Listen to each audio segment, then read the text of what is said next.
자, 모세처럼 6번째 시간입니다. 오늘날 이 시대는 인간 중심의 사회죠. 그래서 인간 중심의 사회는 돈이 중시됩니다. 돈이 많은 나라가 강한 나라입니다. 돈이 없는 나라가 약한 나라입니다. 그래서 오늘 이 시대는요, 나라나 민족이나 가정이나 개인이나 돈 없으면 슬퍼요. 어디 가서 큰 소리 치지 못합니다. 그러나 고대 사회에는 물론 돈이 필요 없다는 건 아니죠. 그러나 고대 사회는 인간 중심의 사회가 아니라 신 중심의 사회였습니다.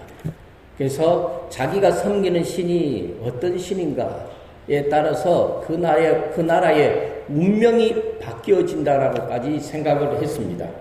자, 오늘 본문에 등장하는 애굽이 거대한 제국을 이루고 고대 근동 지역을 통치하고 있었을 때 이 당시는 신 중심의 사회였습니다. 그래서 애굽을 포함해서 고대 근동의 신들의 그 위대함, 강함은 그 신을 섬기는 나라, 그 민족이 얼마나 강하느냐에 따라 달라집니다. 약한 나라와 약한 민족이 섬기는 신은 약한 신으로 간주되었습니다. 반면에 강한 나라와 강한 민족이 섬기는 신은 강한 신이 되는 거예요. 고대 근동의 사람들은 다 이렇게 생각을 했습니다. 이 당시 애굽은 초강대국이었습니다.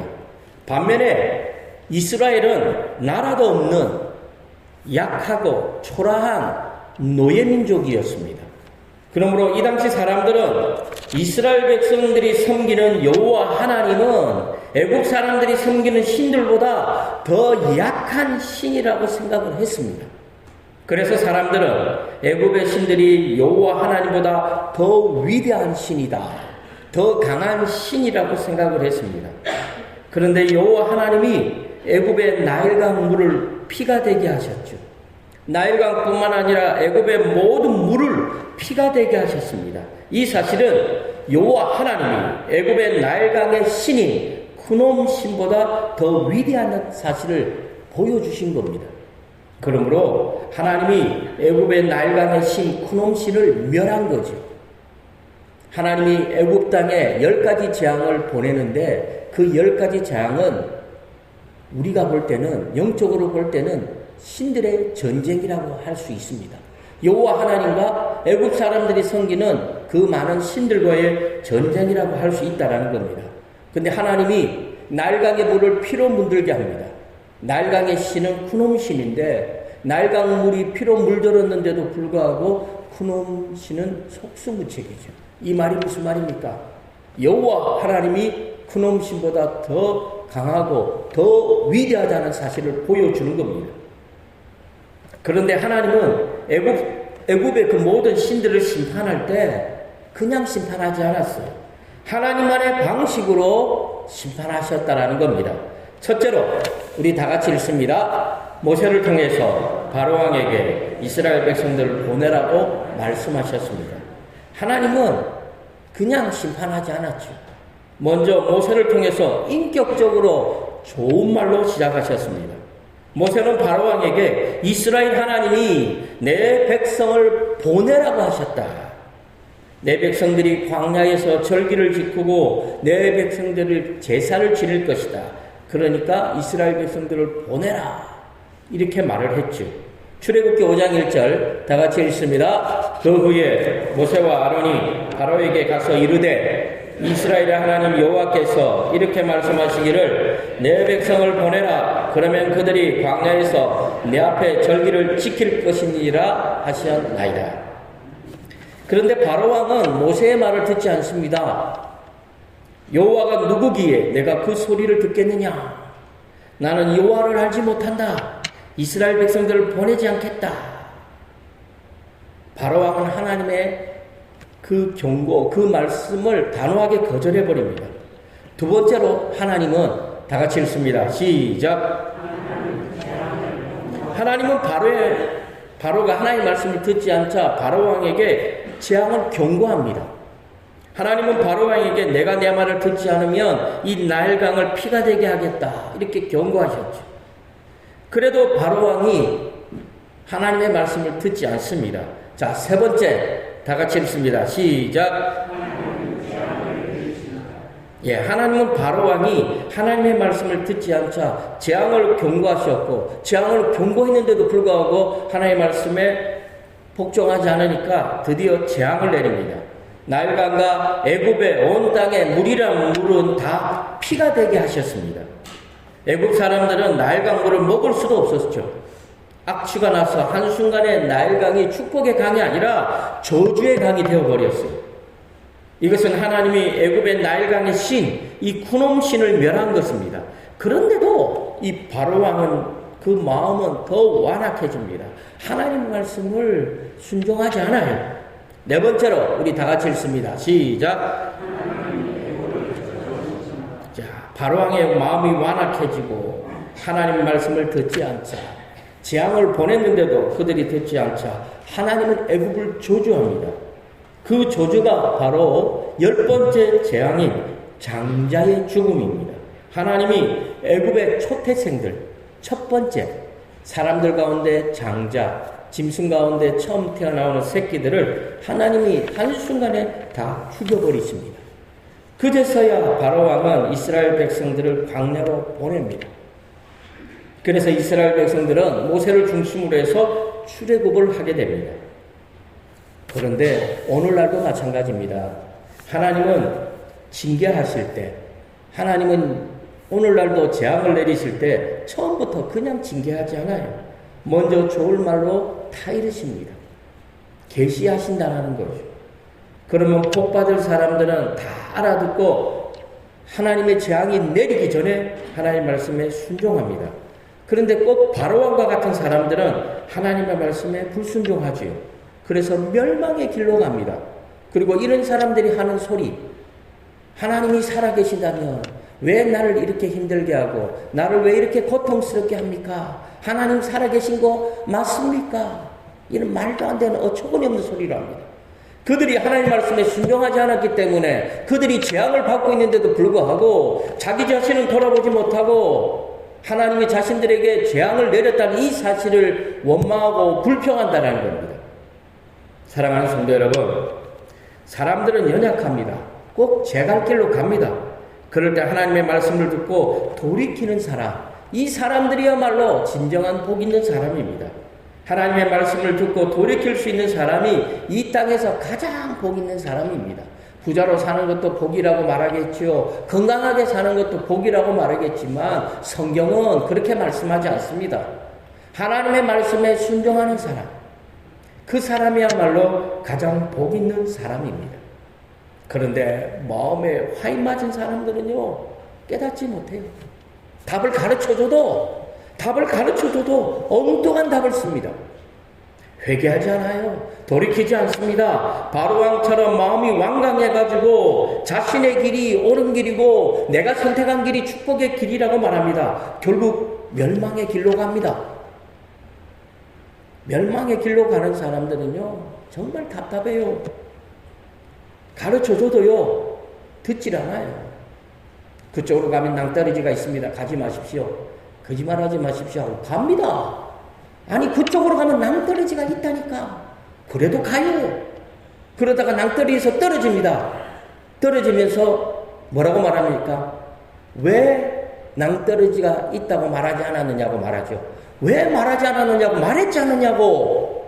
그러면 나를 두드러 패서라도 억지로라도 거기서 나를 잡아내야 되지 않느냐고 이렇게 말합니다. 만약에 그렇게 했으면 어떻게 됐을까요? 오늘날 같으면 고소당하겠죠. 그만큼 오늘 이 시대가 패역한 시대라는 거죠. 바로왕과 같이 마음이 완악한 시대라는 겁니다. 하나님은 재앙을 통해서 다시 돌이킬 수 있는 기회를 주십니다. 물론 재앙을 받기 전에 하나님의 경고의 말씀만 듣고도 회개하고 돌아오면 얼마나 좋겠습니까? 그런데 돌아오지 않습니다. 그러므로 하나님의 재앙을 받고 난 다음에라도 회개하고 돌아온다면 그 사람도 복 있는 사람이지. 그런 사람들에게 재앙은 꼭 재앙만은 아닙니다. 왜? 재앙을 통해서 회개하고 돌아올 수 있기 때문입니다. 사랑하는 성도 여러분, 오늘 본문 말씀을 보면 바로왕은 첫 번째 재앙, 피재앙을 받고도 하나님의 말씀에 순종하지 않고 오히려 더 마음이 완악해집니다. 이스라엘 백성들을 보내지 않습니다. 그래서 하나님은 이 피재앙 다음으로 개구리 재앙을 애국 온 땅에 내릴 것을 경고했어요. 그러면 그 경고의 말씀을 들어야 되는데 바로왕은 듣지 않습니다. 출애굽기 8장 2절에서 4절 우리 다 같이 읽습니다. 내가 만일 나일강에서 무수히 생기고 올라와서 내 궁과 내 침실과 내 침상위와 내 신하의 집과 내 백성과 내 화덕과 내 떡반죽 그릇에 들어갈 것이며 개구리가 너와 내 백성과 내 모든 신하에게 기어오르리라 하셨다 하라. 한번 상상해 보십시오. 온 천지가 개구리예요. 밥 먹는데 그 밥그릇 안에 개구리가 있다니까요. 세수를 하니까 그 대야 속에서 개구리가 가득 차 있어요. 온 천지가 개구리예요. 모세는 분명히 이 개구리 재앙을 내리기 전에 개구리 재앙을 경고했어요. 하나님의 말씀을 듣고. 그러면 바로왕은요, 하나님의 말씀에 순종해야 돼요. 그 개구리 재앙이 무서워서라도 순종해야 되는데 순종하지 않아요. 그래서 하나님은 나일강에서 개구리가 올라오게 합니다. 모든 하천에서 개구리가 올라오게 합니다. 모세가 지팡이를 잡고 강들과 운하들과 못 위에 펴면 개구리가 다 올라오는 거죠. 한순간에 애굽 온 땅에 개구리 천지가 된 겁니다. 사람보다 짐승들보다 개구리가 더 많아졌어요. 그러면 개구리가 도대체 무엇이기에 하나님은 애굽 온 땅에 개구리 재앙을 보내셨을까요? 이 당시 애굽 사람들에게 개구리는 신입니다. 고대 사회는 신 중심의 사회였어요. 그래서 신이 무엇보다도 중요해요. 오늘 이 시대는 인간 중심의 사회니까 뭐가 중시되죠? 돈이 중시돼요. 돈. 고대 사회는 신 중심, 오늘날은 돈 중심. 돈이 신인 세상이에요. 한번 생각해 보세요. 개구리가 돈이에요. 돈. 신이라니까요. 그런데 그들의 신이라고 생각했던 그 개구리가 그들을 괴롭히고 있는 거예요. 애굽 신화에 보면 개구리는 헤케트라는 여신을 상징합니다. 지금부터 이집트 신화 이야기를 간단하게 하겠습니다. 애굽의 헤케트라는 여신은 나일강의 신 쿠놈 신의 아내였어요. 말도 안 되죠? 여기서부터. 헤케트 여신과 한번 쿠놈 신을 한번 그림으로 보여주십시오. 예, 저렇게 생겼어요. 머리는 개구리 모양, 또 머리는 양, 숫양, 뿔 달린 숫양이죠. 그래서 저 개구리 모양, 여자처럼 생겼죠. 저기 헤케트 여신이고, 그 다음에 뿔 달려있죠. 양인데 숫양이에요, 숫양. 그래, 쿠놈 신이죠. 그래서 쿠놈 신은 나일강물의 신이고, 헤케트는 다산의 여신이죠. 다산의 여신은 풍요를 상징해요. 그래서 축복의 신입니다. 그런데 얼굴 모양이 개구리죠. 그런데 이 개구리가 애굽 온 땅에서 그들을, 자기 백성들을 괴롭히고 힘들게 하고 있어요. 그런데 애굽 사람들은 이 개구리를 치울 수가 없어요. 왜 못 치우죠? 신이니까. 힌두교를 섬기는 사람들은 소가 자기 밭을 이렇게 지나가도 소를 어떻게 못한다며요. 왜? 그들의 신이니까. 신처럼 그들이 숭상하니까. 이집트 사람들도 마찬가지예요. 헤케트 여신을 섬기는 애굽 사람들은 개구리를 함부로 할 수 없어요. 개구리가 자기들을 그렇게 괴롭히면 한 대 모아서 불에 태우든지 묻어버리든지 죽여버리든지 어떤 방법을 강구해야 되는데 그럴 수가 없다니까요. 왜냐하면 신이니까. 자기들에게 풍요를 가져다주는 신이니까. 지금 들어보니까 어처구니가 없지요. 그런데 고대 사회는 신 중심의 사회라니까요. 아마 고대 사회 사람들이 오늘날 우리를 보면 어처구니가 없을 거예요. 왜? 아니, 오늘날 현대 사람들은 이상하다.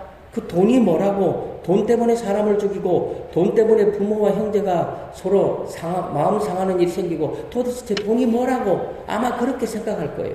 우리가 고대 사람들이 개구리를 신처럼 섬기는 것을 이상하게 생각하는 것처럼 고대 사람들은 오늘날 우리가 돈을 그렇게 중요하게 여기는 거 그거 이상하게 생각한다니까요. 그러므로 애굽 사람들이 개구리를 신으로 섬기는 것에 대해서 우리가 이상하게 생각할 이유가 없어요. 그래서 애굽 사람들은 어떻게 해야 될지 모릅니다. 방법이 없어요. 잠을 자고 있으면 그 이부자리 속에도 개구리가 들어와 있어요. 그럼 어떻게 해야 돼요? 피해줘야 돼. 자기가 몸을 이렇게 움직여서 개구리를 밟아서 죽인다든가 그런 일이 생기면 큰일 나요. 왜? 헤케트 여신으로부터 자기가 저주를 받으니까. 얼마나 어리석습니까? 그래서 바로왕은 도저히 방법이 없잖아요. 어쩔 수가 없어요. 그래서 모세를 부릅니다. 개구리 떼를 물러나게 해주면 이스라엘 백성들을 보내주겠다. 이렇게 말을 합니다. 그래서 모세가 하나님께 기도합니다. 개구리 떼가 물러나게 해달라고. 그래서 하나님은 개구리 떼가 물러나게 한 것이 아니라 개구리 떼들이 전부 다 마당으로 나와서 마당에서 다 죽게 만들어버리고 들판으로 나와서 들판에서 다 죽게 만들어요. 그래서 개구리의 시체들이 한 무더기를 이룹니다. 그러니까 개구리 썩는 악취가 온 이집트 사람들을 더 괴롭히죠. 개구리 떼가 이 죽는 이 사건 별것 아닌 것처럼 생각하지만 애굽 사람들에게는 큰일이에요. 왜냐하면 이 죽은 개구리 떼는 어떻게 보면 헤케트 여신의 죽음과도 같은 맥락을 하고 있기 때문입니다. 그러므로 애굽 사람들은 이 죽은 개구리 시체를 치우면서 무슨 생각을 했겠어요? 이스라엘의 하나님이야말로 진짜 신이라고 생각하지 않았겠습니까? 지금 우리가 섬기는 이 신이 엉터리가 아닐까 의심을 하게 되는 거죠. 뿐만 아니라 이스라엘 백성들도 역시 여호와 하나님이야말로 신 중의 신이다. 이런 생각을 했다라는 겁니다. 그런데 바로왕은 이 개구리 재앙이 그치자마자 다시 마음이 완악해졌어요. 자신이 한 말을 번복합니다. 하나님 말씀에 불순종합니다. 출애굽기 8장 15절 다 같이 읽습니다. 그러나 바로가 숨을 쉴 수 있게 됨을 보았을 때에 그의 마음을 완악하게 하여 그들의 말을 듣지 아니하였으니 여호와께서 말씀하신 것과 같더라. 그런데 바로 왕의 마음이 완악했다. 바로 왕의 마음이 스스로 완악했다. 여기까지는 이해가 되는데 마지막 절에 뭐라고 말합니까? 여호와께서 말씀하신 것과 같더라. 무슨 말이죠? 하나님이 바로 왕의 마음을 완악하게 만드셨다라는 겁니다. 그렇다면 하나님은 왜 이 바로 왕의 마음을 완악하게 만드셨을까요? 첫째로 우리 다 같이 읽습니다. 하나님만이 참 신이라는 사실을 보여주기 위해서. 하나님은 바로 왕을 완악하게 함으로 애굽의 모든 신들을 다 멸하시죠. 바로 왕이 거절해야 돼요. 완악해가지고. 만약에 첫 번째 피재앙을 내렸는데 바로 왕이 항복, 이스라엘 백성들을 보고 다 나가라 말했다면 이 애굽의 신들은 그대로 남아있는 거잖아요. 거절을 해야 돼요. 완악해가지고 10번째까지 계속해서 거절을 해야 돼요. 그럼 그때마다 하나님이 애굽의 신들을 상징하는 모든 짐승과 모든 생물들을 다 멸하시는 거예요. 그래서 하나님만이 참 신이라는 사실을 이 바로왕의 완악함을 통해서 재앙을 통해서 하나님이 보여주시기 위해서라도 바로왕은 완악해져야 돼요. 그러므로 오직 여호와 하나님이 참 신이라는 사실을 증명하고 있는 겁니다. 자, 두 번째로 다 같이 읽습니다. 바로왕의 완악함과 상관없이 출애굽은 하나님의 은혜로 이루어진다는 겁니다. 바로왕은 결코 호락호락한 사람이 아닙니다. 모세나 이스라엘 백성들의 힘만으로는 절대로 바로왕을 굴복시킬 수 없습니다. 그런데 하나님이 함께 하잖아요. 하나님이 간섭하시잖아요. 하나님의 은혜로 이 완고한 이 바로왕도 결국은 어떻게 돼요? 굴복된다는 거죠.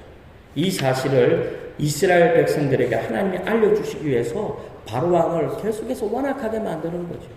우리 앞에 아무리 힘들고 어려운 일이 있다 할지라도 바로와 같은 그런 힘든 상황이 놓여져 있다 할지라도 하나님을 바라보고 의지하면 하나님이 그 모든 일들을 평탄하게 만들어 주신다는 거예요. 자, 마지막 세 번째, 우리 다 같이 읽습니다. 바로왕을 완전히 심판하기 위해서입니다. 하나님은 바로왕을 계속해서 완악하게 만드는 이유는 바로왕을 완전히 심판하기 위해서입니다. 그래서 계속해서 완악하게 만드셨죠. 완악한 바로왕을 완전히 굴복시켜가지고 결국은 애굽의 모든 신들도 바로왕을 도울 수 없는, 그래서 하나님만이 참 신이라는 사실을 증거하기 위해서입니다. 오늘날도 바로왕과 같은 완악한 존재들이 우리 앞을 가로막습니다. 그러나 우리가 염려할 이유가 없지요. 전지전능하신 하나님이 우리와 함께 하십니다. 애굽의 모든 신들을 멸하신 하나님이 오늘도 우리와 함께 하십니다. 하나님의 은혜로 우리 앞에 모든 역경을 이겨나갈 수가 있다는 겁니다. 그러므로 저와 성도님들은 바로왕처럼 우리를 힘들게 하는 모든 상황 속에서도 하나님을 의지하시기 바랍니다. 그래서 하나님 때문에 승리하는 삶을 살아갈 수 있기를 바랍니다. 모든 역경 속에서도 하나님을 믿음으로 진정한 영적인 승리의 삶을 살아가는 저와 성도님들이 되시기를 주님의 이름으로 간절히 축원합니다.